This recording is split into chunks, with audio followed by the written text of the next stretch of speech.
اتاخرت غصب عني. عادتك ولا هتشتريها؟ خلاص اتعودنا.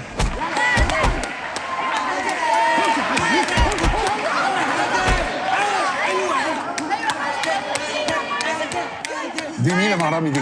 صاحبة حازم؟ لماح من يومك. ورامي ايه؟ مفيش حاجة؟ رامي لسه صغير، انت بتقول ايه؟ يا يا حازم! بنتي اللي عبيطة.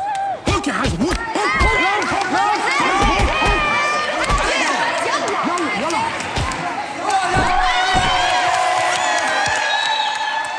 أهم حاجة إن ما تخليش المكسب بتاع النهاردة خليك تتغرف نفسك، لأن هتلاقي نفسك الماتش اللي جاي خسرت على طول. والله يا بابا اللي يقدر عليا يوريني نفسه. هو ده بالظبط اللي أنا بتكلم عليه، الغرور.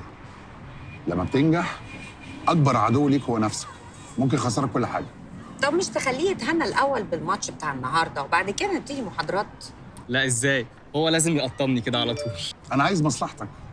ما عندكش حاجة تضيفها أنت كمان؟ لا تمام، هم قايمين بالواجب. طب معلش يا جماعه انا لازم امشي دلوقتي واسيبكم.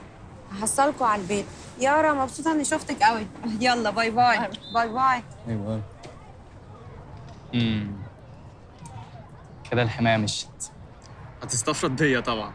لا حبيبي، أنت عارف كويس قوي إن كلام أمك بيمشي سواء هي موجودة ولا مش موجودة. الدرجه دي؟ وأكتر كمان.